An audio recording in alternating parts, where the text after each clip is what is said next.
Hingi lang po kami ng reaction dun sa statement ni Supreme Court Associate Justice Antonio Co during the third round of oral arguments on the PhilHealth issue. Kasi he said that the President must release an order reversing the transfer of the 60 billion excess funds to the National Treasury. He said that the money could be used to expand the state insurers' benefits packages, to hire more people to implement its programs, and to answer to the public's needs. Yung sagat lang po ng Malacanang dito. Kung ano po ang ipag-uutos ng Supreme Court, yan po ay susundin natin. Hindi po natin tututulan, hindi po natin lalabanan kung ano po ang inuutos ng Supreme Court.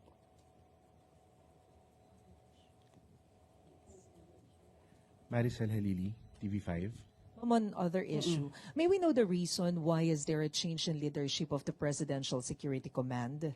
Bakit po na-terminate si Commander Morales? Na-terminate po yung kanyang command dahil po ililipat po siya ng ibang duty. Yun lamang po ang maaari nating sabihin patungkol po dyan sa PSC. Just to clarify, wala po bang kinalaman dito yung mga issues na lumabas sa news before because there are concerns about Chinese spies na nakatutok doon sa mga presidential facilities? Does it have something to do with this decision, ma'am? Wala pong nabanggit sa atin na ganoon. Lumabas na lamang po na yun nga po ang kanyang command will be considered terminated dahil mayroon na pong papalit bilang PSC commander. And one final question, ma'am, about the issue. I understand kapag po kasi election period, meron tayong ban doon sa appointment. So nagkaroon po ba ng exemption prior to the appointment of the new PSC commander? Ayon po naman sa date na yan, hindi naman po nag-violate ng anumang polisiya or order or batas. So naaayon pa rin po yan. Tristan Nadalo, Newswatch. Hi ma'am, good morning po. Ma'am, yesterday, nag-order si US President Trump na isuspend yung military aid sa Ukraine. And knowing na close allies natin ang US and we rely heavily pagdating sa military support sa US, are we at all concerned na the shifting of policies could somehow affect our military alliance with the US? Yung issue po na yan ay minabuti namin po na si DFA Secretary po ang sumagot para po, yun po naman ay foreign policy. So mas maganda po na si DFA Secretary po ang tumugon dyan. Pero po sabi ni Ambassador Babe Romualdez, we should be ready to beef off our own because sabi niya po ay ironclad today, but hindi natin ma-assure kung ironclad pa rin tomorrow. So ang policy po ba is to continue yung self-defense ng sarili natin, yung modernization. Yes, dapat lamang po. May alay tayo o wala tayong alay. Kailangan din po nating i-prepare yung sarili natin.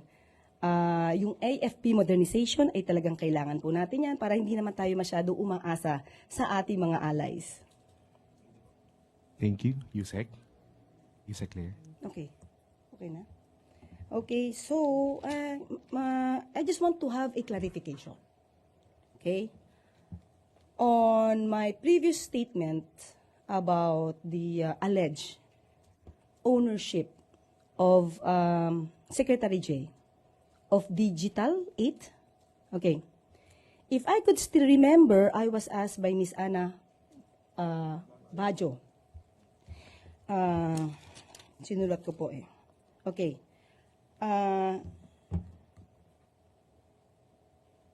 She had this statement. Ma'am, mayroon pong report na ang media company kung saan co-founder si Secretary J. Ruiz ang nakakuha ng 206 million na halaga ng kontrata sa PCSO. Ilang buwan bago po siya maging PCO Secretary. Di pa po ba, okay, period, okay? Bago po siya naging PCO Secretary, period. Di pa po ba nag-divest si Sec J? Yun lang, yung question. Ayoko kasi na twist ng ibang mga vloggers So I really want to clarify this. My answer was, it's very general. Ang batas naman po natin ay allowed po na mag-divest ng shares, interest sa anumang kumpanya na pag-aari niya. Bago siya nag-assume ng posisyon. So, At alam naman po niya ang batas. Lahat ng gagawin natin dito ay dapat na naaayon sa batas. So, I neither confirmed nor denied if there is any ownership or shares or interest, Secretary J, over this DG8. I never mentioned the word DG8 as a matter of fact. It's very general. Kung anumang kumpanya, mayroon siya, nirecord ko to. Okay, ulitin natin. Allowed po na mag-divest ng shares, interest sa anumang kumpanya. Na mayroon siyang shares. So, within 60 days from the time na siya ay nag-assume ng position. So, there are some vloggers, I don't know other media.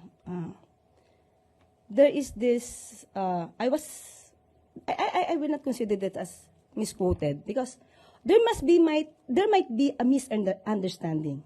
But if you will just read the lines or you listen to the words I said, it's very clear. Lahat po ay dapat lang pong mag-divest within 60 days sa anumang kumpanya na mayroon siyang shares. So with Digital 8, I do not have any, I did not say anything about the DG8. So I just want to have it cleared because nagagamit ito as if we have conflicting statements on the alleged DG8. Yun lang po.